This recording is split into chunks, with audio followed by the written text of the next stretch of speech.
अविराज बिल्कुल नॉर्मल खड़ा था। ऐसा लग ही नहीं रहा था कि अभी 2 मिनट पहले इसके अंदर ज्वालामुखी आया हुआ था। बिना चेहरे पर कोई भाव लिए वायु को देख रहा था। जब थोड़ी देर में भी वायु का रोना बंद नहीं हुआ, अविराज एक बार फिर बोला, अच्छा बेबी गर्ल, तुम्हें रोना है रो लो, क्योंकि इसके बाद तो तुम्हें खून के आंसू रोना है। आखिर तुमने अविराज सिंघानिया को चैलेंज जो किया है, तो तुम्हें अपने पैरों के नीचे मसलना तो बनता है। इतना कहकर अविराज तेज कदमों से उस रूम से बाहर चला गया। अविराज उस रूम से जा चुका था। वायु अभी भी उसी रूम में बेड पर बैठी हुई थी। उसके कानों में अविराज की कही हुई बातें घूम रही थी। वो खुद से ही बोली, नहीं, ऐसा नहीं हो सकता, हम उनके सामने दोबारा कभी नहीं आएंगे, कभी नहीं। इतना बोलकर जल्दी से वो भी बेड से उठकर खड़ी हो गई। उसने रूम से निकलने से पहले उसने खुद को थोड़ा ठीक करने लगी। अपने घर ऐसी हालत में तो नहीं जा सकती थी। उसने जल्दी से अपना मुंह धोया, अपने आंसू साफ किए। आंखों में नमी अभी भी थी। उसने खुद को संभाला और जल्दी से वहां से निकल गए। कुछ देर बाद वायु अपने घर के गेट के पास खड़ी थी। उसने एक गहरी सांस ली और अपनी आंखों की नमी को छुपाया। अपने चेहरे पर एक नकली मुस्कान लेकर घर के अंदर आ गई। उसने किचन की तरफ देखा। उसकी मम्मी किचन में कुछ काम कर रही थी। वायु खुद को रोक नहीं पाई। उसने पीछे से जाकर अपनी मम्मी को गले लगा लिया और बहुत मजबूती से उन्हें पकड़ के खड़ी हो गई। सुनैना जी पहले तो एकदम से घबरा गई, पर जब उन्होंने देखा कि उनके गले वायु लगी है, तो उन्होंने अपने हाथ को पीछे करके उसके सर पर फेरते हुए कहा, आ गई तू? कितना टाइम लगा दिया, मैं कब से तेरा फोन ट्राई कर रही थी, पर मिल ही नहीं रहा था। वायु ने कुछ नहीं कहा, बस उसी तरह चुपचाप खड़ी रही। सुनैना जी ने दोबारा बोली, चल, मुझे पता है तुम लोगों ने पूरी रात मस्ती करी होगी, बिल्कुल भी आराम नहीं करा होगा। जाओ अपने रूम में थोड़ी देर आराम कर लो, मैं तुम्हारे लिए कुछ खाने को बनाती हूँ। अपनी माँ की बात सुनकर वायु ने धीरे से पूछा, माँ, पापा कहाँ है? वायु की बात सुनकर सुनैना जी बोली, अरे वो थोड़ी देर पहले ही अपनी दुकान पर गए हैं, तुम जाओ आराम करो। वायु अभी भी वैसे ही खड़ी थी। अब उसने कुछ नहीं कहा और किचन से निकल के अपने रूम में चली गई। सुनैना जी ने ज्यादा ध्यान नहीं दिया। उनको यही लगा कि पूरी रात मस्ती करने की वजह से वायु शायद थक गई है, इसीलिए चुपचाप से वो फिर से किचन में कुछ काम करने लगी। वायु ने रूम में आते ही गेट बंद कर और गेट के सहारे लेकर वहीं बैठकर रोने लगी। उसने अपने मुंह पर हाथ रख लिया था ताकि उसकी रोने की आवाज रूम से बाहर ना जाए। थोड़ी देर रोने के बाद वो खुद से ही बोले, नहीं, हम ऐसे नहीं टूट सकते, हम ऐसे बिखर नहीं सकते, हमारे मम्मी पापा को हमारी जरूरत है। ये कहते हुए वो खड़ी हुई और वॉशरूम में चली गई। कुछ देर बाद वो एकदम रेडी खड़ी थी। उसने एक सिंपल सा सूट पहना था, पिंक कलर का फुल लेंथ सूट। उसके हाथ भी कवर थे, उसकी गर्दन भी, ताकि जो कल रात के निशानी उसकी बॉडी पर है वो किसी को ना दिखे। वायु ने अब खुद को संभाल लिया था। अभी सुबह के 9 बज रहे थे। अब उसको ऑफिस जाना था। उसको घर में रुकने की मन नहीं थी। ऑफिस टाइम उसका 10 बजे से था। वायु अपने रूम से निकली, तभी सुनैना जी, जो उसके लिए खाना लेकर उसके रूम में आ रही थी, वो आयु को देखते हुए बोली, बेटा कहाँ जा रहे हो? अपनी माँ की बात सुनकर वायु जल्दी से अपनी माँ को गले लगाकर वहाँ कहा, ओ माँ, मैं मुझे ऑफिस के लिए लेट हो रहा है, इसलिए मुझे जल्दी से ऑफिस जाना है। पर बेटा, तुम्हारी तबीयत मुझे ठीक नहीं लग रही है, देखो चेहरा कैसा मुरझाया हुआ सा लग रहा है। एक काम करो, आज रहने दो, कल चली जाना। वायु अपनी माँ की बात बीच में काटते हुए बोली, नहीं माँ, बहुत जरूरी काम है। सुनैना जी ने जल्दी से बोली, अच्छा ठीक है, खाना तो खा लो। अपनी माँ की बात सुनकर वायु बोली, नहीं, मैं बाहर कुछ खा लूंगी। इतना बोलकर वायु जल्दी से वहां से चली गई। वहीं मुंबई में दूसरी तरफ एक लग्जरियस हाउस, ये घर देखने में जितना बड़ा था, उससे कई गुना ज्यादा खूबसूरत, हॉल के बीचों बीच अविराज खड़ा था और उसके सामने कई सारे नौकर सर झुका के खड़े थे। उनमें से एक नौकर ने हिम्मत करके अविराज के सामने सर झुका के बोला, सर, बड़ी मैम ने कल से कुछ नहीं खाया है। नौकर ने इतना ही कहा था कि अविराज ने उसकी गर्दन को पकड़ लिया और उसकी गर्दन पर पकड़ मजबूत कर दी। अविराज अपनी गुस्से भरी आवाज में बोला, और तुम लोग मुझे अब बता रहे हो, लगता है तुम सबको अपनी जान प्यारी नहीं है। धरती पर जीने की चाहत खत्म हो गई है, इसीलिए आसमान में जाना चाहते हो। अविराज बहुत गुस्से में था। गुस्से के मारे उसकी आंखें लाल हो रखी थी। नौकर की बीवी जो वहीं खड़ी थी, वो जल्दी से अविराज के सामने आई, हाथ जोड़कर बोली, मालिक, प्लीज छोड़ दीजिए, हम आपको बताना चाहते थे, पर बड़ी मैडम ने हमें मना कर दिया, हमारी कोई गलती नहीं है, प्लीज हमें माफ कर दीजिए, इन्हें छोड़ दीजिए। अविराज ने अभी भी उस नौकर की गर्दन नहीं छोड़ी। वही जिस नौकर की गर्दन अविराज ने पकड़ी हुई थी, अब उसकी आंखें धीरे धीरे बंद होती जा रही थी। उसका चेहरा भी लाल हो गया था। तभी पीछे से किसी ने डरते हुए कहा, सर, उनको होश आ गया है। ये सुनते ही अविराज ने एक झटके से उस नौकर की गर्दन को छोड़ा और पीछे पलट के देखा। पीछे डॉक्टर खड़ा था, जो पहले ही बुरी तरह से डरा हुआ था। उसके माथे से पसीने की बूंदें टपक रही थी। अविराज ने अपनी डरावनी नजरों से डॉक्टर को देखा और फिर सीधा जहाँ डॉक्टर खड़ा था उसके पीछे साइड एक रूम था, उस रूम में चला गया। रूम में आते ही बेड पर सुनीता जी, यानी कि अविराज की माँ सुनीता जी बैठी हुई थी। उनकी उम्र तकरीबन 45 से 50 साल के आसपास लग रही थी। अविराज बेड के पास आए, सुनीता जी को देखते हुए गुस्से से बोला, ये क्या हरकत है मॉम? अपनी बेटी की गुस्से वाली आवाज़ सुनकर डर तो उन्हें भी लग रहा था, पर उन्होंने अपने चेहरे पर नहीं आने दिया और अपने मुंह फेर कर दूसरी तरफ बैठ गए। अपनी माँ की हरकत देखकर अविराज ने अपनी आंखों को बंद करके एक गहरी सांस ली। कुछ सेकंड बाद अपनी आंखें खोलकर फिर से अपनी माँ की तरफ देखते हुए कहा, मॉम आप जानती हो ना आपको डायबिटीज है और आपके लिए टाइम पर खाना खाना कितना ज़रूरी है। फिर आपने खाना क्यों नहीं खाया? अपने बेटे की बात सुनकर सुनीता जी बोली, अविराज बेटा क्या आप नहीं जानते हम क्या चाहते हैं? आप हमारी बात मान लीजिए, हम खाना खा लेंगे। अपनी माँ की बात सुनकर अविराज गुस्से से बोला, मॉम आपको पता है जो आप चाहती हैं वो मैं कभी नहीं करूँगा। मुझे रिश्ते नाते इन प्यार मोहब्बत पर विश्वास नहीं है। आप मेरे साथ ज़बरदस्ती नहीं कर सकती। मॉम आप भी अच्छे से जानती है, अगर मेरे लिए कोई ज़रूरी है तो वो आप है। आप मेरे प्यार का फ़ायदा नहीं उठा सकती। अपनी ये ज़िद छोड़िए और चलिए खाना खाइए। अपने बेटे की बात सुनते ही इस बार सुनीता जी गुस्से से बोली, अविराज आप चाहते क्या है? कब तक आप ऐसे अपनी ज़िंदगी अकेले बिताएंगे? गलती किसी और ने की, सजा आप खुद को कैसे दे सकते हैं? ज़रूरी नहीं अगर एक इंसान गलत निकला तो पूरी दुनिया गलत है। हम चाहते हैं आप अपनी ज़िंदगी में आगे बढ़ें।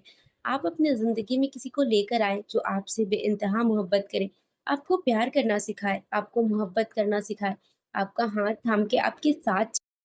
आप कब तक ऐसी ज़िंदगी बिताएँगे? हम माँ हैं आपके, हमें तकलीफ़ होती है आपको ऐसे देखकर, इस बार हमारी भी ज़िद है। हम भी देखते हैं आप हमारी बात कैसे नहीं मानते हैं, हमने आपको जन्म दिया है, हम भी आपसे कम ज़िद्दी नहीं है। इतना बोलकर सुनीता जी ने अपना चेहरा फेर लिया। अपनी माँ की बातें सुनते हुए अविराज ने गुस्से से अपनी मुट्ठी कसी हुई थी। उसने कुछ नहीं बोला, सीधा उस रूम से चला गया। अविराज घर से बाहर आया और अपनी गाड़ी में बैठकर वहाँ से निकल गया। अविराज के जाते ही सुनीता जी की आंखों में नमी तैर गई। उन्होंने खुद से कहा, हम आपको ऐसे पत्थर दिल बनते हुए नहीं देख सकते। गलत कोई और था, गलती किसी और ने की, सजा आपने खुद को दे दी।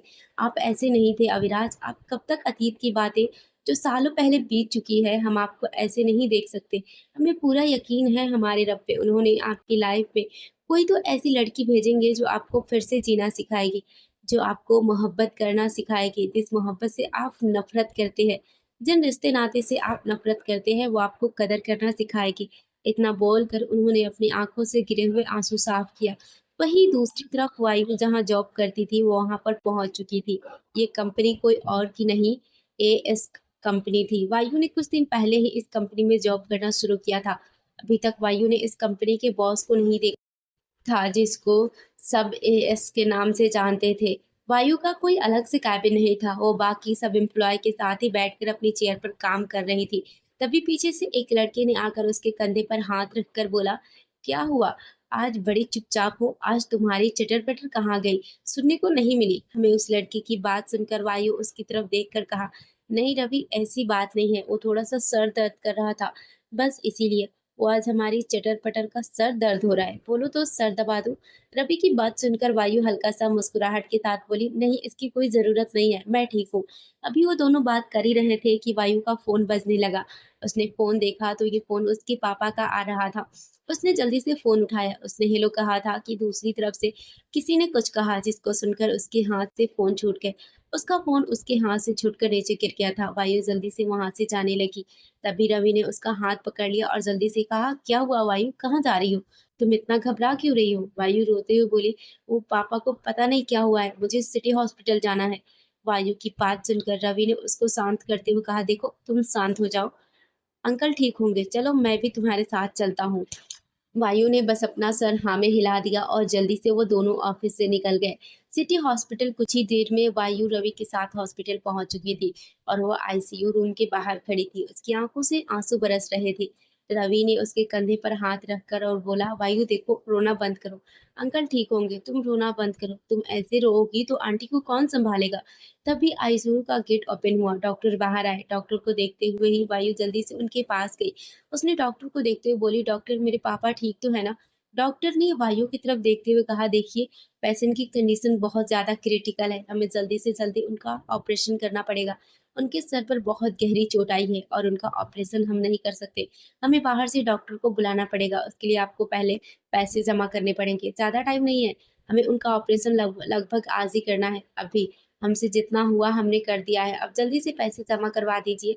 तभी पीछे से एक आवाज़ आई, क्या कहा आपने? उनकी कंडीशन क्रिटिकल है? इस आवाज़ को सुनते ही वायु ने जल्दी से पीछे पलट के देखा। पीछे उसकी माँ खड़ी थी। वो जल्दी से उनके पास गई। उसने उन्हें संभाला और बोली, माँ प्लीज़ यहाँ बैठिए। वो बोलते हुए वायु ने उन्हें चेयर पर बिठा दिया और बोली, माँ पापा को कुछ नहीं होगा, वो जल्दी से ठीक हो जाएंगे। सुनैना जी बहुत बुरी तरीके से रोने लगी। उन्होंने रोते हुए कहा, ये कैसे हो गया? अपनी माँ की बात सुनकर वायु उस बात को याद करने लगी जब वो ऑफिस में थी। उसको फ़ोन आया था। फ़ोन करने वाले ने उसको बताया था कि उसके पापा का एक्सीडेंट हो गया है और उन्हें हॉस्पिटल लेकर जा रहे हैं। आप जल्दी से आ जाइए। आपके पापा जब रोड क्रॉस कर रहे थे, तो मैं वहीं अपना ऑटो लेकर खड़ा था। एक ट्रक ने उनको टक्कर मार दी। आप जल्दी से हॉस्पिटल आ जाइए। वायु अपने ख़्यालों से बाहर आई और जल्दी से अपनी माँ से बोली, माँ आप फ़िक्र मत कीजिए। पापा को कुछ नहीं होगा। प्लीज़ माँ आप रोना बंद कीजिए। आपकी तबीयत ख़राब हो जाएगी। आप जानती हैं ना, अगर आपकी तबीयत ख़राब हो गई तो पापा कितना गुस्सा करेंगे। प्लीज़ आप रोइए मत। मैं अभी डॉक्टर से बात करती हूँ। इतना बोलकर उसने डॉक्टर से पूछा, कितने पैसे जमा करने हैं? डॉक्टर ने उसका जवाब दिया, 50 लाख। 50 लाख सुनते ही वायु और सुनीता जी दोनों परेशान हो गए। 50 लाख उनके लिए बहुत बड़ी कीमत थी। मिडिल क्लास लोगों के लिए 50 लाख बहुत बड़ी कीमत होती है। उन लोगों का तो घर भी बड़ी मुश्किल से चलता है। तो लोग 50 लाख कहाँ से लाएँगे? सुनैना जी परेशान होते हुए बोली, 50 लाख, हम 50 लाख कहाँ से लाएँगे? ये बोलते हुए रोने लगी। अपनी माँ को फिर से रोते हुए देखकर वायु जल्दी से बोली, माँ आप चिंता मत कीजिए, मैं हूँ ना। फिर उसने डॉक्टर की तरफ देखते हुए कहा, प्लीज़ आप ऑपरेशन की सारी तैयारियाँ कीजिए। मैं शाम तक सारे पैसे जमा कर देती हूँ। इतना बोलकर उसने अपनी माँ की तरफ देखा और कहा, माँ प्लीज़ आप बिल्कुल नहीं रोएँगी।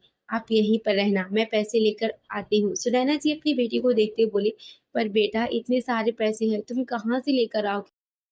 अपनी माँ की बात सुनकर वायु ने अपनी माँ के दोनों हाथों को पकड़ा और उनकी आंखों में देखते हुए कहा, माँ आपको अपनी वायु पर विश्वास है ना?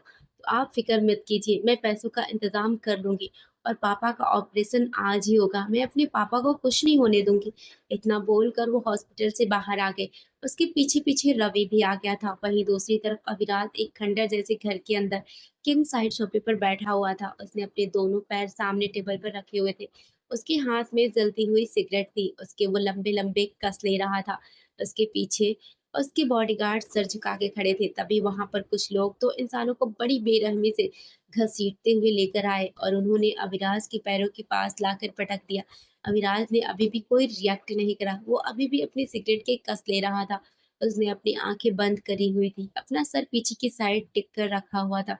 राघव जो वहीं पर खड़ा था, अविराज के पास आया और बोला, सर अब इनका क्या करना है? राघव की बात सुनकर अविराज ने अपनी आंखें खोली और जैसे ही उसकी आंखें खुली, बेचारे राघव की तो सिट्टे पिट्टे गुम हो गए।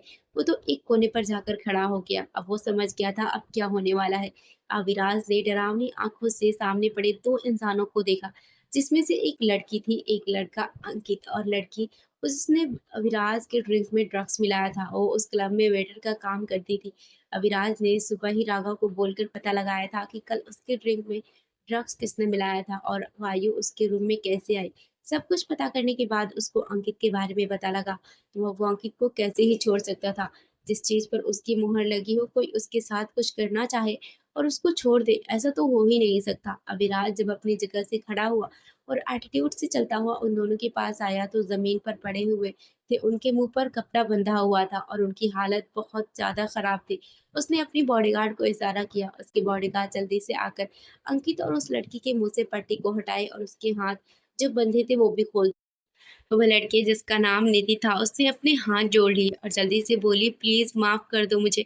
किसी ने पैसे दिए थे ये सब करने के लिए, मैं उसका नाम नहीं जानती। प्लीज़ मुझे माफ़ कर दो, मुझे जाने दो। आज के बाद मैं ऐसा कुछ नहीं करूँगी। अब वो बोल ही रही थी कि वहाँ पर एक गोली चलने की आवाज़ गूँज गई और उस लड़की की चीख वहाँ पर गूँज गई। उस लड़की ने जो अपने हाथ जोड़े हुए थे, उसके उन जुड़े हुए हाथों से खून बह रहा था। उसके हाथों के बीच में से एक गोली आर-पार हुई थी और वो गोली अविराज ने ही चलाई थी। वो लड़की दर्द से तड़प रही थी और वहीं उसके साथ अंकित जो खुद भी हाथ जोड़ने वाला था, वो ये सीन देखकर वो बहुत बुरी तरह से डर गया। उसने अपने हाथ पीछे कर लिए। अविराज ने अब अंकित की तरफ देखा। अंकित जल्दी से बोला, प्लीज़ मुझे जाने दीजिए। मैं तो आपके साथ कुछ नहीं किया हूँ। मैं तो आपको जानता भी नहीं हूँ। मैंने जो किया वायु के साथ किया।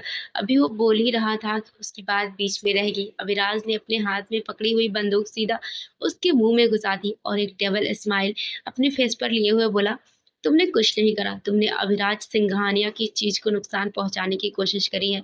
अपनी हवस का शिकार बनाने की कोशिश करी है उसकी बेबी गर्ल को। इतना बोलकर उसने गोली चला दी। अंकित के मुंह से आर पार गोली हो गई। अंकित जो अभी कुछ सेकंड पहले जिंदा इंसान था अब मुर्दा बन चुका था।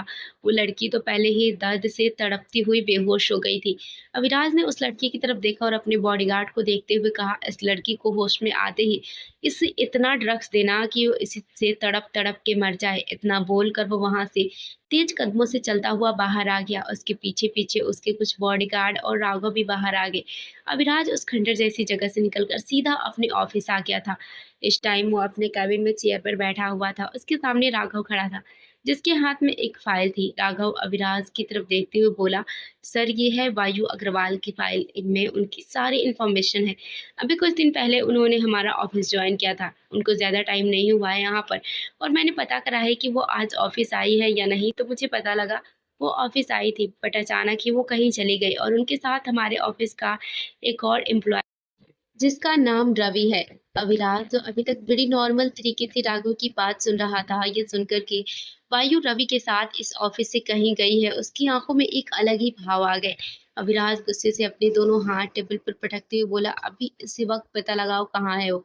अपने बॉस की गुस्से से भरी आवाज सुनकर राघव जल्दी से डर कर बोला, जी बॉस। बॉस अभी बस 5 मिनट में पता लगाता हूँ। इतना बोलकर उसने अपने हाथ में पड़ी हुई फाइल को टेबल पर रखा और जल्दी से कैबिन से चला गया। राघव के कैबिन से जाते ही अविनाश ने टेबल पर रखी हुई वायु की फाइल की तरफ देखा जिसमें वायु की इंफॉर्मेशन थी। उसने फाइल को अपने हाथ में लिया और उसको पढ़ने लगा। उसमें वायु के बारे में सब कुछ लिखा हुआ था।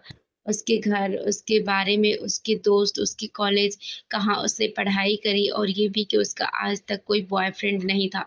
ये लाइन पढ़कर अविनाश के होठों पर एक तिरछा मुस्कुराहट था। अब उसने उस फाइल को वापस टेबल पर रखा और अपनी चेयर से अपना सर टिका लिया और खुद से ही बोला, रोज रोज जलते हैं फिर भी खाक ना हुए। अजीब है, कुछ ख्वाब भी बुझकर भी राख ना हुए। ये बोल कर उसने अपनी आंखें खोली। उसकी आंखों में एक अलग ही गहराई नजर आ रही थी, जैसे उसके मन में कुछ चल रहा हो। तभी कैबिन का दरवाजा दोबारा खुला और राघव अंदर आया। राघव ने अविराज को सब कुछ बता दिया कि वायु इस टाइम कहाँ है और वो क्यों ऑफिस से गई थी और उसे इस टाइम पैसों की कितनी ज़रूरत है। ये सुनकर कि वायु को पैसे की ज़रूरत है, अविनाश के चेहरे पर कातिलाना स्माइल थी। उसने राघव को कुछ कहा जिसे सुनकर राघव की आंखें बड़ी बड़ी हो गई। अपने बॉस की बात सुनकर राघव ने थोड़ा हिम्मत करके कहा, पर वायु एक बहुत अच्छी लड़की है, आप एक बार सोचिए। उसने इतना कहा था कि अविनाश ने गुस्से से उसकी तरफ देखा और अपनी डरावनी आंखों से उसको घूरते हुए कहा, लगता है अपनी औकात भूल गए हो, जो तुम अपना मुंह खोलने की गलती कर रहे हो। अपने बॉस की गुस्से से भरी आवाज सुनकर राघव तुरंत सर झुका के बोला, सॉरी सर। अविनाश एक बार और बोला, अगर अपनी जान और अपनी जॉब प्यारे है तो जो बोला है वो करो और नहीं है तो दफा हो जाओ यहाँ से। राघव जल्दी से बोला, जी बस जैसा आपने कहा है वैसा हो जाएगा। इतना बोलकर वो चला गया। राघव के जाते ही अविराज ने टेबल पर से अपना फ़ोन उठाया और अपने घर पर एक नौकर को फ़ोन करके पूछा कि उसकी मॉम ने कुछ खाया है या नहीं खाया। जब नौकर ने बताया कि बड़ी मालकिन ने अभी तक कुछ नहीं खाया, तो अविराज की आंखें जो पहले ही गुस्से से लाल थी अब डरावनी हो गई थी। उसने गुस्से से अपना हाथ कांच की दीवार पर मार दिया जिससे वो कांच चकनाचूर हो गया। उसके हाथों से भी खून निकलने लगा था, पर उसको उस खून से और अपने हाथ पर लगी हुई चोट से, उसके दर्द से उसको कोई फ़र्क नहीं पड़ा था। बस उसकी आँख में कुछ दिख रहा था तो वो था सिर्फ़ गुस्सा। अब वह कैबिन से निकलकर पार्किंग एरिया में आया और गाड़ी में बैठ के घर के लिए निकल गया। उसके हाथों से अभी भी खून बह रहा था पर उसको कोई फ़र्क नहीं पड़ा। वहीं दूसरी तरफ वायु हॉस्पिटल से निकलकर बाहर खड़ी पार्किंग एरिया में रो रही थी। तभी पीछे से रवि ने उसके कंधे पर हाथ रख के उसे अपनी तरफ पलटा और बोला, वायु क्या हुआ? अब क्या करोगी? इतने पैसे कहाँ से लाओगी? अगर मेरे पास होता तो मैं दे देता, पर मेरे पास भी खुद इतने पैसे नहीं हैं। अब क्या करना चाहिए? कुछ सोचा है? रवि की बात सुनकर वायु रोते हुए बोली, हमें नहीं पता हम क्या करेंगे। बस हमें इतना पता है कि हम पापा को कुछ नहीं होने देंगे। हमें कैसे भी करके पैसे का इंतज़ाम करना है। तभी रवि कुछ सोचते हुए बोला, वायु तुमने मुझे बताया था कि तुम्हारे पापा की दुकान है। अगर हम उस दुकान को बेच दें तो कुछ पैसों का इंतज़ाम हो जाएगा, बाकी के कहीं और से देख लेंगे। रवि की बात सुनकर वायु ने जल्दी से बोली, हाँ तुम सही कह रहे हो, हमने तो ये सोचा ही नहीं था। पर तभी वायु थोड़ा परेशान होते हुए बोली, पर इतनी जल्दी दुकान को कौन खरीदेगा? रवि उसकी बात बीच में काट कर बोला, तुम चिंता मत करो, मैं किसी को जानता हूँ जो उस दुकान के हमें अच्छे पैसे दे देगा। चलो अब हमारे पास ज़्यादा टाइम नहीं है। इतना बोलकर वो दोनों वायु के पापा की दुकान के लिए चले गए। कुछ देर में वो दोनों दुकान के पास पहुंच चुके थे, पर वहां का नज़ारा देखकर उन दोनों की आंखें बड़ी-बड़ी हो गई। सामने वायु की पापा की कपड़ों की दुकान में आग लग चुकी थी। पूरी दुकान में आग ही आग फैली हुई थी। वहां बहुत सारे लोग खड़े थे जो उस दुकान को जलता हुआ देख रहे थे। कुछ लोग उस आग को बुझाने की कोशिश कर रहे थे। वायु तो उस आग को देखकर अपने घुटनों के बल बैठ गई। ये उसकी आखिरी उम्मीद थी, क्योंकि उसका घर उसके पापा ने पहले ही उसकी पढ़ाई के चक्कर में गिरवी रखा हुआ था। अब उसको कुछ भी समझ में नहीं आ रहा था कि वो क्या करे, किससे पैसे ले। कुछ देर में वहाँ पर फायर ब्रिगेड ने आकर आग को बुझा दिया था, पर अब उस दुकान में कुछ भी नहीं बचा था। वायु अब पूरी तरह से टूट गई थी। वो रोते हुए रवि की तरफ देखते हुए बोली, रवि अब मैं क्या करूँ? मुझे कुछ भी समझ नहीं आ रहा है, सब कुछ बर्बाद हो गया। रवि ने उसको अपने गले लगाकर उसके सर पर हाथ फेरते हुए कहा, तुम फिक्र मत करो, हम एक काम करते हैं, हम ऑफिस चलते हैं, वहाँ जाकर देखते हैं कि क्या करना है। क्या पता हमारी कुछ हेल्प हो जाए। हम राघव सर से रिक्वेस्ट करेंगे कि हमें एक बार वो एएस सर से मिलने दें। वायु को भी रवि की बात सही लगी। उसने अपना हामिद सिर हिला दिया और वो दोनों ऑफिस के लिए निकल गए। वहीं दूसरी तरफ अविराज अपनी माँ के सामने खड़ा था। उसके दोनों हाथ उसकी पॉकेट में थे। उसके चेहरे पर कोई भी भाव नजर नहीं आ रहे थे।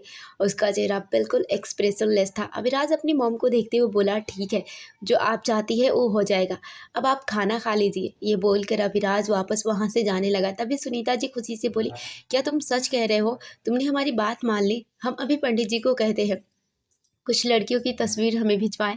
अपनी मॉम की बात बीच में काटकर अभिराज बोला, मॉम मैंने आपकी बात मान ली है, इतना काफ़ी है आपके लिए।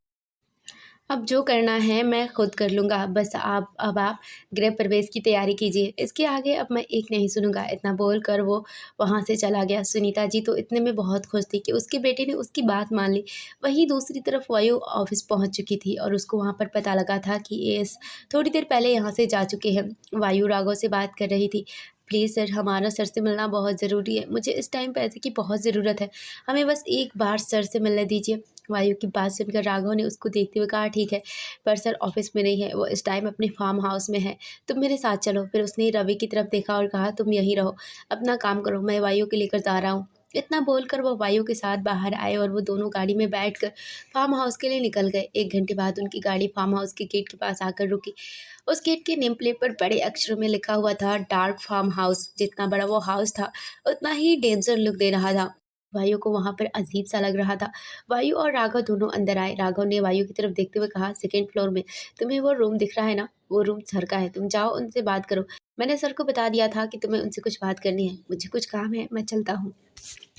वायु कुछ बोलती राघव जल्दी से वहां से चला गया। वायु ने उस सेकंड फ्लोर के रूम की तरफ देखा जहां अभी राघव उसकी बात करके गया था कि जाओ सर उस रूम में है। वायु को वहां पर कोई भी नजर नहीं आ रहा था, कोई नौकर ना कोई और। उसको घबराहट हो रही थी। फिर उसने थोड़ी हिम्मत करके और सीढ़ियाँ चलती हुई ऊपर उस रूम के बाहर आकर खड़ी हो गई। वायु ने थोड़ी हिम्मत की और जैसे उसने गेट पर हल्का सा हाथ टच किया ही था कि गेट अपने आप ओपन हो गया। ये देखकर वायु हैरानी से देखने लगी। उसको लगा था गेट बंद होगा, बट ये तो ओपन हो गया। उसने रूम के अंदर देखा, रूम में बिल्कुल अंधेरा था।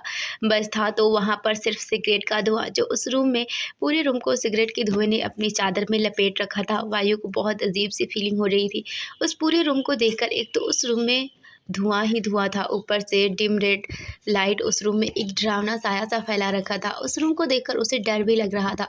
वायु ने वहीं गेट के पास खड़े होकर 1-2 बार आवाज़ लगाई। जब अंदर से किसी ने कुछ नहीं कहा तो वायु उस रूम के अंदर आ गई। रूम के अंदर आई, उसे कुछ भी ठीक से रूम में दिखाई नहीं दे रहा था। उसने रूम में आकर भी 1-2 बार आवाज़ लगाई। जब किसी ने कोई जवाब नहीं दिया तो वह जैसे ही पलट के जाने लगी, किसी से टकरा गई। वो नीचे गिरती तभी तो मजबूत बाहों ने उसे उसकी कमर से थाम लिया।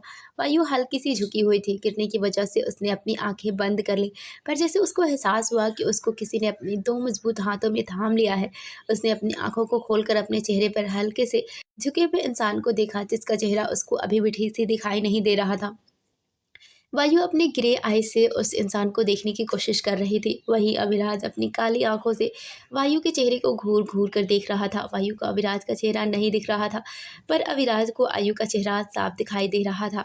चाँद की जो रोशनी वायु के चाँद जैसे चेहरे पर अपना नूर बरसा रही थी, जो वायु की नूर को भी और बढ़ा रही थी, और वायु के चेहरे का वो नज़र का काला टीका, जिस पर अविराज की नज़रें ना चाहते हुए भी उसकी नज़र वहीं पर ठहर जाती थी, आज भी वही था। अविराज की नज़र बस उस काले तिल पर टिकी हुई थी।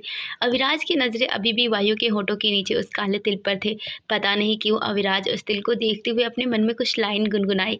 एक तिल का पहरा भी ज़रूरी है लबों के आस-पास, डर है कहीं तेरी चाँद जैसे चेहरे को कोई नज़र न लगा दे। अपने मन में ये लाइन गुनगुनाकर अविराज ने नीचे झुककर अपने लबों से उस काले तिल को छू लिया। वायु जो खुद भी अविराज के चेहरे को देखने की कोशिश में खोई हुई थी, जैसे ही उसको अपने लबों के नीचे अविराज के होठों का एहसास हुआ, उसको ऐसा लगा कोई ठंडी हवा का झोंका उसको छूकर गुजर गया हो। उसके रोंगटे खड़े हो गए। वायु जल्दी से ठीक से खड़ी हुई। उसने अविराज के सीने पर अपने हाथ रखे और उसको खुद से दूर करने लगी। अविराज की पकड़ जो उसकी कमर पर थी और भी मजबूत हो गई। वायु का अब डर लगने लगा था। वो अब अटक-अटक कर बोली, कौन कौन हो तुम? छोड़ो मुझे, क्यों पकड़ रखा है? छोड़ो मुझे।" तभी उसके कानों में अविराज की आवाज़ सुनाई दी। अविराज उसके कानों के पास अपने होठों को ले जाकर अट्रैक्टिव वॉइस में बोला, "बेबी गर्ल, तुम फिर से अविराज सिंघानिया की बाहों में आई हो, और इस बार तुम इन मजबूत बाहों से निकल नहीं पाओगे। ज़िंदगी भर तुम्हें इन बाहों में रहना है, तो इन बाहों की आदत डाल लो, छूटने की कोशिश मत करो।" इतना बोलकर उसने वायु के कानों को चूम दिया। इस आवाज़ को अब वायु बहुत ही अच्छे से पहचान चुकी थी। ये आवाज़ सुनते ही उसका डर और भी ज़्यादा बढ़ गया। उसकी साँसें तेज़ी से चलने लगीं। वो अपने आप से अविराज को दूर करने की कोशिश और ज़्यादा करने लगी। पर अविनाश को वो हल्का-सा हिला भी नहीं पा रही थी। अब वायु की आँखों से एक कतरा आँसू का उसकी गाल पर आकर ठहर गया। वो रोते हुए बोली, "प्लीज़ छोड़ो मुझे, मैं तो एस सर से मिलने आई थी। तुम यहाँ कैसे आए? तुम छोड़ो मुझे।" तभी उस रूम की लाइट ऑन हो गई। लाइट ऑन होते ही वायु ने 1 सेकंड के लिए अपनी आँखें बंद कर ली। उसने धीरे से अपनी आँखें खोलकर देखा तो उसकी ग्रे आँखें सीधा अविनाश की काली आँखों से टकराई। कुछ सेकंड के लिए दोनों अपनी जगह पर ऐसे जम गए जैसे किसी ने उनको हिप्नोटाइज़ कर दिया हो। अविराज उसकी आंखों में देखते हुए ही अपना एक हाथ वायु के गालों पर रखा और उसकी एक आंसू की बूंद को अपने अंगूठे से साफ किया। अविराज का हाथ अपने गालों पर महसूस करते ही वायु एकदम से अपने होश में आई। उसने तुरंत अविराज को खुद से दूर किया और 2 कदम पीछे हो गई। अविराज अपनी जगह पर अभी भी वैसे ही खड़ा था। ऐसा लग रहा था जैसे उसने खुद वायु को छोड़ा हो। वायु अपनी लड़खड़ाती हुई ज़ुबान से बोली, "अब आप यहाँ देखो, मैं आपके सामने नहीं आना चाहती थी। मुझे बस यहाँ पर इस सर से कुछ काम था। अगर आप जानते हो तो बता दो कि वो कहाँ है। मुझे बता दो, वरना मैं यहाँ से जा रही हूँ।" वायु की बात सुनते ही अविराज के होठों पर कातिलाना मुस्कान आ गई। उसने अपना एक कदम आगे बढ़ाया। अविराज को अपनी तरफ आते हुए देखा। वायु ने अपना एक कदम पीछे लिया। अब यही सिलसिला चलता रहा। अविराज अपना एक कदम आगे बढ़ाता तो वायु भी अपना एक कदम पीछे लेती। घबराहट के मारे उसकी सांसें ऊपर-नीचे हो रही, जिसकी वजह से उसका सीने में जो उबाल आ रहा था वो साफ पता चल रहा था। उसके अंदर इस टाइम डर की लहर दौड़ रही थी। वायु के कदम अब तब रुके जब उसकी पीठ दीवार से लग गई। अब पीछे जाने का कोई रास्ता नहीं था। अविराज भी सिर्फ एक कदम दूरी पर रुक गया। उसकी होठों पर जो मुस्कान थी उसका सिलसिला कुछ और चल रहा था, और जो उसकी आंखों में एक गहराई थी वो कुछ और बयां कर रही थी। वायु अविराज को देखकर बोली, "देखो, मैं सच कह रही हूँ, मुझे नहीं पता था आप यहाँ होंगे। मुझे यहाँ पर एएस सर से कुछ बात करनी थी। मुझे यहाँ राघव सर छोड़ कर गए हैं। देखिए, अगर आप जानते हैं कि सर कहाँ पर है, तो प्लीज़ मुझे बता दीजिए। मुझे उनसे बहुत ज़रूरी बात करनी है। वायु की बात सुनकर अविनाश जो एकदम एक कदम की दूरी पर था, उसने उस एक कदम की दूरी को ख़त्म किया। अपने दोनों हाथ वायु के इर्द-गिर्द दीवार पर रख दिए और वायु के चेहरे पर हल्का-सा झुककर बोला, "बोलो, क्या बात करनी है बेबी गर्ल?" वायु अविनाश को अपने इतने पास देखकर उसकी साँसों का शोर और मच गया था। वो अविनाश को देखते हुए बोली, "अरे आप इतने पास क्यों आ रहे हो? हटो, हमारा रास्ता छोड़ो। कल जो भी कुछ हुआ मैं उस चीज़ को याद नहीं करना चाहती। मैं ना ही कुछ बोलना चाहती हूँ। बस एक डरावना सपना समझकर भूलना चाह रही हूँ। प्लीज़ कल जो भी हुआ शायद हम दोनों की गलती थी। प्लीज़ मुझे माफ़ कर दीजिए और मुझे जाने दीजिए। मुझे सर से मिलना है।" वायु की बात सुनकर अविनाश तुरंत बोला, "बेबी गर्ल, कैसी बात कर रही हो? कोई इतनी हसीन रात कैसे भूल सकता है? ऐसे तो अभी बहुत रातें आनी हैं।" अविनाश की बात सुनकर वायु गुस्से से बोले, "क्या बकवास कर रहे हो? छोड़िए हमारा रास्ता। हमें आपसे कोई बात नहीं करनी। हमें जाने दीजिए।" अविनाश बोला, "बेबी गर्ल, कहाँ जाना है?" वायु बोली, "मुझे एएस सर से बात करनी है।" "आपको कितनी बार बोलूँ?" अविनाश वायु की बात बीच में काटते बोला, "क्या बात करनी है?" वायु अब थोड़ा उसको घूरते हुए बोली, "आपको क्यों बताएँ?" अविनाश थोड़ा-सा और उसके चेहरे पर झुका और बोला, "तुम बात करने आई थी ना बेबी गर्ल, तो क्या बात करनी है?" वायु को अब अविनाश की बातों से चिढ़ होने लगी थी। वायु जो थोड़ी देर पहले अविनाश को यहाँ पर देखकर बहुत ज़्यादा घबरा रही थी, अविनाश की बात सुनकर अब इरिटेट होने लगी थी। अविनाश एक बार और बोला, "बोलो बेबी गर्ल, क्या बात करनी है?" अब वायु के मुँह से अचानक से ही निकल गया, क्या आप पोपट लाल हैं एएस सर के, जो हम आपको बताएँगे और आप जाकर उनके कान में हमारी बातें बोल कर आएँगे? अब विराज जो अपने चेहरे पर कातिलाना लुक लेकर खड़ा था, वायु की बात सुनकर उसका मुँह बन गया। वो खुद से ही बोला, क्या ये लड़की पागल है? इतना बोलकर अब अविराज वायु को थोड़ा गुस्से से देखते हुए बोला, पागल लड़की, बोलो क्या बात करनी थी? वायु फटाक से बोली, हम क्यों बोले और आपसे क्यों बोले? अविराज अब इरिटेट होकर बोला, तुम्हें एएस सर से बात करनी थी ना, तो बोलो क्या बोला है? वायु उसकी बात को बीच में ही काटते हुए बोली, अरे हमें एएस सर से बात करनी थी, लंगूर से नहीं। वायु ने इतना ही बोला था कि अविराज ने गुस्से से उसकी बाजू को पकड़ के खुद से एकदम चिपका लिया और उसको घूरते हुए बोला, तुम्हारी हिम्मत कैसे हुई मुझे यानी कि एएस को लंगूर कहने की? वायु जिसे पता नहीं कुछ देर के लिए कौन सी दुनिया में जाकर अविराज से बहस करने लगी थी। अविराज की गुस्से से भरी आवाज़ को सुनकर वो फिर से डर गई और ये जान कर के उसके सामने जो इंसान है कोई और नहीं, उसका बॉस। आज उसकी हालत और भी ख़राब हो गई। उसने घबराते हुए कहा, क्या तुम एस हो यानी कि मेरे बॉस? नहीं, तुम मजाक कर रहे हो, ऐसा नहीं हो सकता। अविराज ने उसकी बाजू पर पकड़ मजबूत कर दी, जिसे वायु के मुंह से एक आह निकल गई। उसकी आंखों में नमी आ गई। अविराज की पकड़ बहुत ज़्यादा मजबूत थी। अब अविराज गुस्से से उसकी आंखों में देखते हुए बोला, इडियट लड़की, एएस के सामने खड़ी होकर पूछ रही हो कि एएस कौन है? इतना बोलकर उसने वायु को छोड़ा और जाकर सोफे पर एक पैर पर दूसरा पैर चढ़ाकर बैठ गया। उसने सिगरेट जलाई और अपने होठों से लगा ली। वो अपना गुस्सा कंट्रोल करने की कोशिश कर रहा था। वायु की बातों ने उसको गुस्सा दिला दिया था। वायु को समझ में नहीं आ रहा था वो कैसे क्या बोले। उस इंसान ने कैसे पैसे मांगे जो उसके साथ वो एक रात गुजार चुकी है, जिसने उससे इतनी कड़वी कड़वी बातें कही थी। अब वही इंसान उसका बॉस निकला, पर उसको पैसे तो लेने ही थे। उसके पास ज़्यादा टाइम भी नहीं बचा था, तकरीबन 5 बज चुके थे और उसको जल्दी से जल्दी हॉस्पिटल भी जाना था। वायु अपने सवालों में उलझी हुई थी, तभी उसका फ़ोन बजने लगा। उसने अपनी सूट की साइड पॉकेट में से अपना फ़ोन निकाला और देखा तो उसकी मॉम का फ़ोन आ रहा था। उसने जल्दी से फ़ोन उठाया। अभिराज अभी भी अपने सिगरेट पीने में लगा हुआ था। उसकी नज़र वायु पर ही थी। वायु फ़ोन पर बात करते हुए बोली, क्या हुआ माँ? पापा ठीक तो है ना? कुछ हुआ तो नहीं ना? उधर से सुनैना जी बोली, बेटा जल्दी आ जाओ। क्या पैसों का इंतज़ाम हुआ? डॉक्टर पैसे मांग रहे हैं और बोल रहे हैं जितना जल्दी हो सके उनका ऑपरेशन करना है। बेटा तुम कब तक आओगी? अपनी माँ की बात सुनकर वायु ने एक नज़र अविराज को देखा और अपनी माँ से बोली, माँ हम थोड़ी देर में आते हैं। इतना बोलकर फ़ोन कट कर दिया। वायु ने अविनाश की तरफ देखा और एक गहरी सांस ली। अविनाश को देखते हुए बोली, सॉरी सर, मुझे नहीं पता था आप ही एएस हो। अगर मुझे पता होता तो मैं वो सब नहीं बोलती। अविनाश गुस्से से उसकी बातचीत को काटते हुए बोला, जिस काम के लिए आई थी वो बोलो। वायु ने अविनाश की बात सुनकर उसकी तरफ देखकर उसकी हिम्मत नहीं हो रही थी कि कुछ भी बोले। उसके लिए बहुत मुश्किल था ये जानने के बाद कि उसका बॉस कोई और नहीं अविनाश सिंघानिया है, जिसके साथ उसने एक रात में अपना सब कुछ गंवा दिया था। बट फिर भी उसने हिम्मत करके वो अविनाश से बोली, सर मुझे कुछ पैसों की ज़रूरत थी, अगर आप हेल्प कर सके तो प्लीज़। आप चाहे तो मेरी सैलरी से हर मंथ कट कर सकते हैं, नहीं तो आप मुझे से कॉन्ट्रैक्ट साइन करवा सकते हैं। जब तक आपके पैसे पूरे नहीं हो जाते हम जॉब नहीं छोड़ सकते। प्लीज़ इस टाइम मुझे 50 लाख की ज़रूरत है, अगर आप दे देते तो। इतना बोलते हुए वायु चुप हो गई। उसने बहुत मुश्किल से ये सब बातें बोली थी। अविराज अपनी जगह से खड़ा हुआ उसके पास आया। उसने वायु की आंखों में देखते हुए बोला, मैं तुम्हें 50 लाख दूंगा तो बदले में मुझे क्या मिलेगा? एक बिज़नेसमैन अपना पैसा वहीं लगाता है जहाँ उसका फ़ायदा हो, मुझे क्या फ़ायदा होगा? अगर मैं तुम्हें 50 लाख रुपए दूँगा, जान तो तुम्हारे पापा की बचेगी, इसमें मेरा क्या फ़ायदा होगा? कुछ ऐसा कहो जिससे मुझे फ़ायदा हो, जो मैं तुम्हें 50 लाख रुपए दे दूँ। ये सब बोलते समय अविराज के चेहरे पर उसका घमंड, उसका एटीट्यूड ये चेहरे पर झलक रहा था। वायु उसको हैरानी से देखने लगी। उसको समझ में नहीं आ रहा था कि वो किस चीज़ से अविराज को फ़ायदा दे सकती है। अविराज उसके चेहरे के बिगड़ते बनते भाव को देखते हुए बोला, क्या हुआ? कुछ समझ नहीं आ रहा बेबी गर्ल। चलो मैं बताता हूँ, याद करो कल तुमने क्या कहा था? तुमने कहा था किसी के अंदर इतनी औकात नहीं कि तुम्हारी कीमत लगा सके। तुमने मुझे चैलेंज किया था। मुझे अविराज सिंघानिया को चैलेंज किया था तुमने। बड़ा गुरूर था ना अपने बोले हुए शब्दों पर। तो बस अब उन शब्दों को झूठा करो और बन जाओ मेरी खरीदी हुई एक चीज। अविराज की बात सुनते ही वायु एकदम से चिल्लाकर बोली, क्या बकवास कर रहे हो? तभी अविराज उसकी बात काटते हुए बोला, बेबी गर्ल फिर से गलती मत करना मेरे आगे। अपनी जुबान को लगाम लगा के रखो, अगर ज्यादा चलाओगी तो और पछताओगी। वायु को अब अविराज की बातों पर गुस्सा आ रहा था। वो एक बार कुछ बोलती, तभी अविराज बीच में ही बोला, चलो एक डील साइन करते हैं।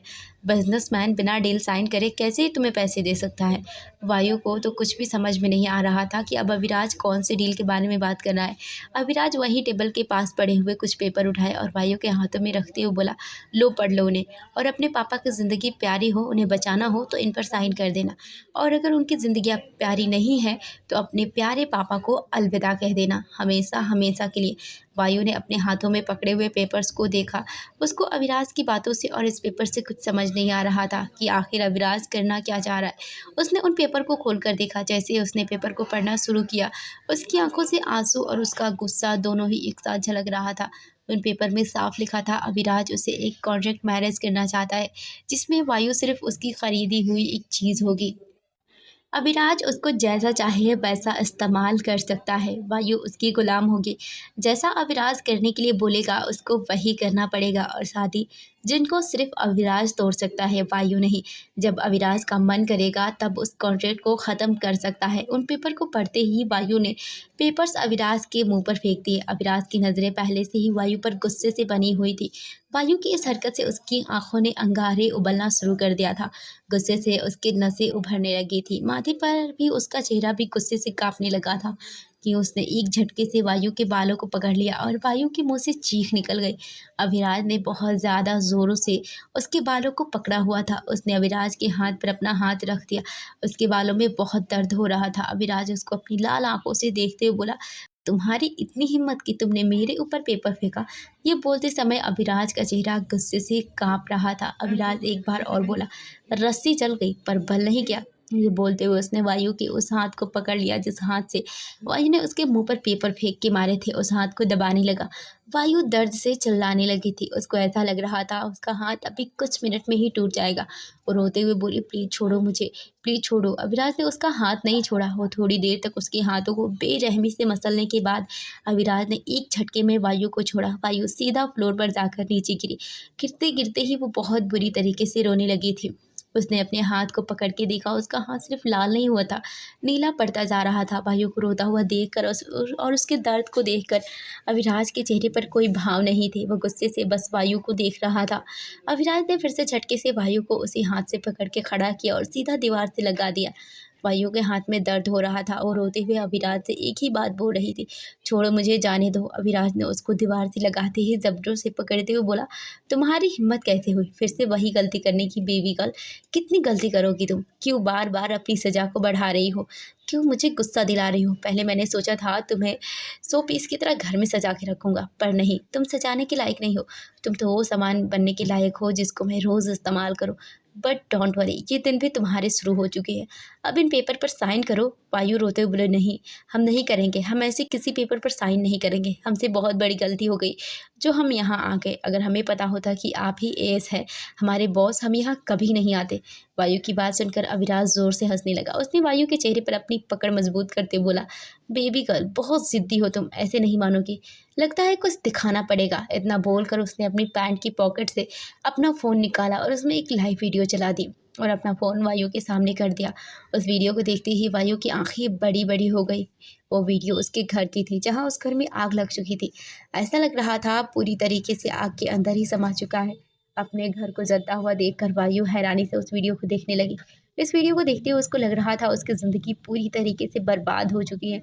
तभी अविराज ने सुबह की वीडियो चलाई तो दुकान में आग लग गई थी। वायु दूसरी वीडियो देखकर हैरानी से अविराज की तरफ देखने लगी और धीरे से बोली, ये तुमने किया था? अविराज डबल स्माइल के साथ बोला, ऑफ कोर्स बेबी। ये बोलते हुए उसने फोन वापस वायु से लिया और पैट के पॉकेट में रख लिया। अब उसने वायु को कमर से थामा, खुद में चिपका लिया। वायु तो उस वीडियो को देखकर हैरानी से अभी भी वैसे ही खड़ी थी। उसने तो अविराज को खुद से दूर भी नहीं करा। अब अविराज के चेहरे पर ना गुस्सा था ना कोई और भाव था। वो नॉर्मल तरीके से वायु के चेहरे को देख रहा था।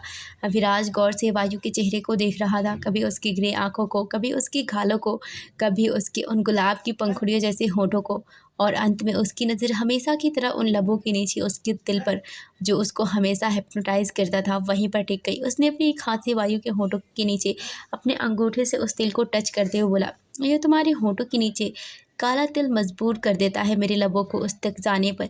ये बोलते हुए अविराज अपना चेहरा हल्का सा उस तिल को छूने के लिए झुका रहा था। वायु तो अभी भी हैरानी से वैसे ही खड़ी थी। अभिराज ने इस बार उस तिल को सिर्फ अपने लबों से टच नहीं करा, उसने उस तिल पर अपने होठों को हल्का सा खोलकर अपनी जीभ से तिल के साथ अपनी एक गेम खेलने लगा। वायु जो अब तक सदमे में खड़ी थी, अभिराज के होठों को और उसकी जीभ को अपने लबों के नीचे महसूस करके एकदम से होश में आई। उसने अभिराज को खुद से दूर करने की कोशिश करी तो अभिराज ने उसकी कमर को और मजबूती से पकड़ लिया और उसके दोनों हाथों को अपने एक हाथ से लेकर उसके सिर के ऊपर दीवार से लगा दिया। अभिराज उस तिल को ऐसे टच कर रहा था जैसे वो वायु के लिप्स को किस कर रहा हो। अविराज कभी अपने लबों से तिल को टच करता, कभी अपने जीभ से, कभी उस तिल को अपने होठों के बीच में दबा लेता। वायु खुद को छुड़ाने की कोशिश कर रही थी, पर जिस तरीके से अविराज ने उसको पकड़ा हुआ था वो तो हिल भी नहीं पा रही थी। उसकी आंखों से आंसू निकल रहे थे। कुछ मिनट तक उस तिल के साथ अपनी गेम खेलने के बाद अविराज ने अपने होठों को हल्का सा ऊपर सरकाया। अब उसके होंठ वायु के होठों से मिल गए। वायु के होंठ जो पहले बिना पानी मछली की तरह फड़फड़ा रहे थे, अब एकदम शांत हो गए। अविराज बहुत सॉफ्ट तरीके से उसको किस कर रहा था। अविराज का जो एक हाथ वायु की कमर पर था, अब उसके हाथ ने भी अपनी हलचल शुरू कर दी थी। वह अपने हाथों से वायु की कमर को सहलाने लगा था।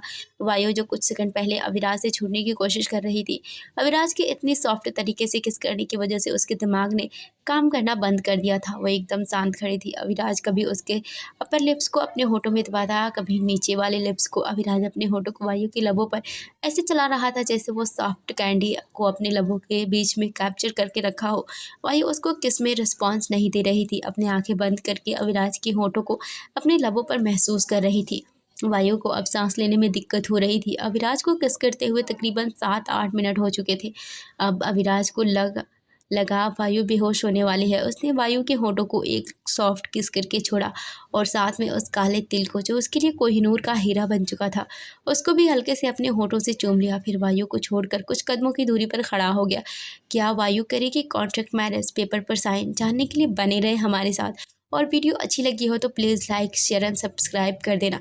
आपने हमारे पिछली कहानी को बहुत ही प्यार दिया है और सपोर्ट भी करा है, और मुझे उम्मीद है कि आप इस कहानी को भी अपना प्यार ज़रूर देंगे और हमें सपोर्ट ज़रूर करेंगे। और ये कहानी आपको कैसी लग रही है हमें कमेंट करके ज़रूर बताएं। Thanks for watching.